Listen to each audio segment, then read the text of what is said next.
What's up, what's up, what's up? It's your boy G. And your girl Tree, and today we're going to be sharing 5 tips to avoid arguing with your spouse about finances. That's right. Arguing in relationships is unavoidable. But one thing that me and wifey decided a long time ago that we're going to try our hardest not to disagree about is finances. And these tips in this video will help you guys avoid arguments about finances as well.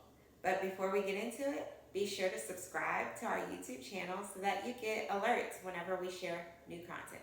That's right. And if you like this video, make sure you smash the like button and leave comments below about what you guys are doing to avoid arguments in your relationship. All right, let's get to it. Okay, so our first tip is to agree to have intentional communication with your partner about your finances, and then to establish a set-aside time to have those conversations. That's right. Productive conversation about your finances is not going to happen accidentally.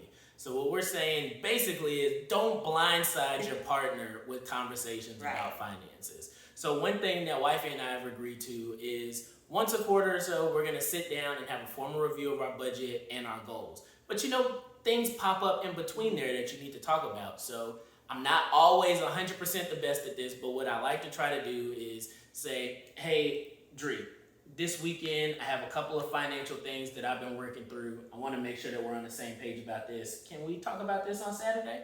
Right, and so what that lets me, the free spirit in our relationship, do is to really kind of get my mind focused and prepared to have that conversation with him so that I'm not just spaced out, but that I can actually engage and actively participate. And then him, my planner, it allows him to really formulate his thoughts, his ideas, so that he can present them in a logical way. Exactly. It's not going to happen by accident. So tip number 1 is be intentional in those conversations. Tip number 2 is make sure you are setting financial goals with your partner. And the operative words there are with your partner. It's important in any relationship that you have a shared vision, and part of creating that shared vision is sharing goals. Not only are you having goals with your partner, but you should be sure to communicate any personal goals that you have as well. Yep, and that communication is really key. A lot of the arguments that I hear about other couples having about finances are because one partner did something unexpected with the finances that impacted a goal that the other partner may not have even told them about. Right. So it's important to not just have those shared financial goals, but to make sure that you are indeed communicating your own goals to your partner as well. And those goals can be small, they can be big, they can be short-term and even long-term. So short-term, such as maybe saving enough money for your next family vacation, and how are you going to pay for that, to trying to put down a down payment on your next home. Just be sure that you are sharing, setting shared goals together, and then sharing your personal goals. That's right. Shared vision leads to collaboration. Separate visions leads to conflict. Into vision. All right, so the next tip we have is to define and discuss major purchases. That's right. And the first word that she said there is really important, and that is define. This number is going to be different for every couple, and it's gonna sound strange. I'm not saying that you need to give up your rights to buy what you want to buy. What I'm saying is that you should have a number that you have agreed with your partner about, that anytime you're going to spend over that number, that a discussion is going to be had first. It's going to sound super trivial, but early in our relationship, for me and my wife, it was $20. If I wanted to buy a bag of chips that was $5, guess what? I wasn't going to talk to Dree about it. But if I wanted to buy something that was $20.50, we were going to have a discussion about it first. Does that mean that I'm asking for permission to use money that I've earned? No.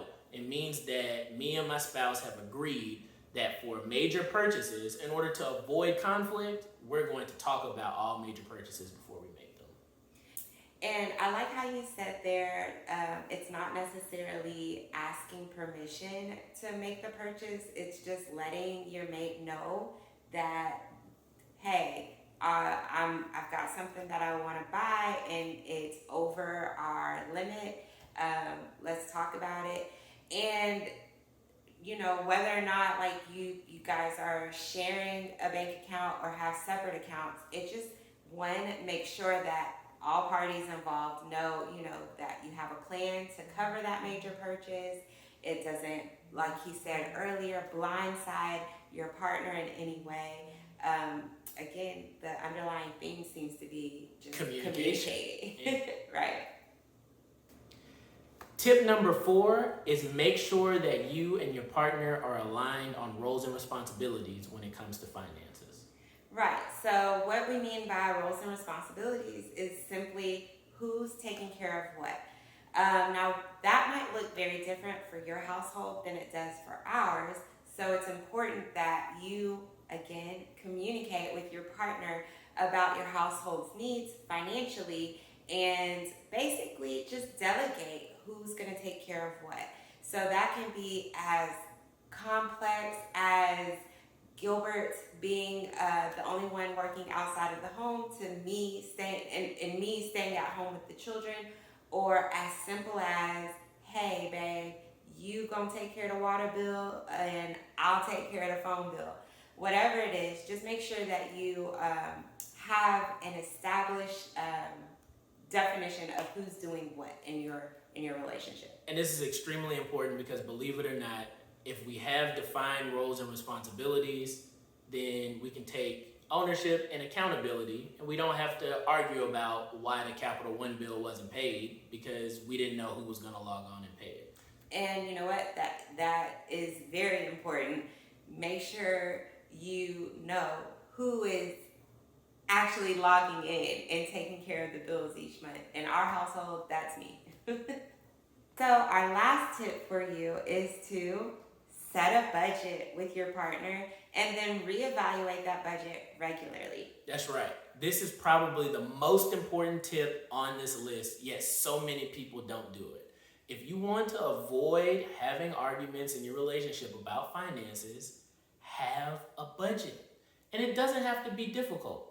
Write down all of your income that you're expecting on a monthly basis, and write down all of your expenses. Now, we're not just talking about bills, right? All of the things that you expect to spend money on a monthly basis, write them down.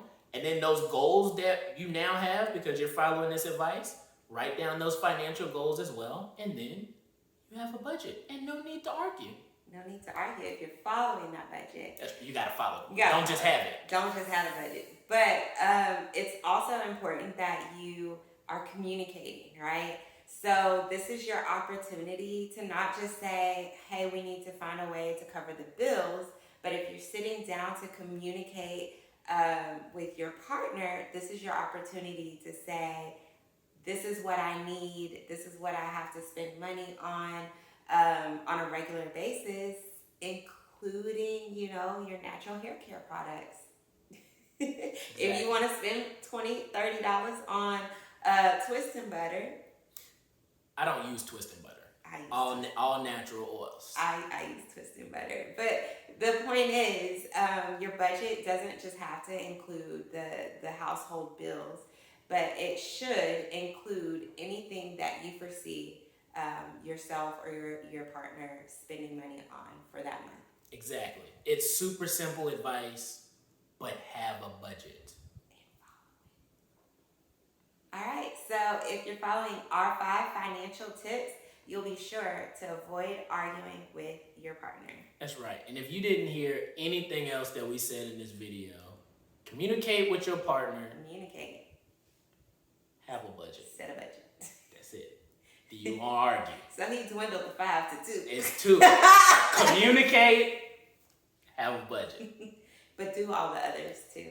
Most definitely. All of those things wrap in together. Communicate. And have a budget. And have a budget. All right, so if any of our 5 tips helped you out, please share in the comments below or let us know if you think anything else should be added to our 5 tips.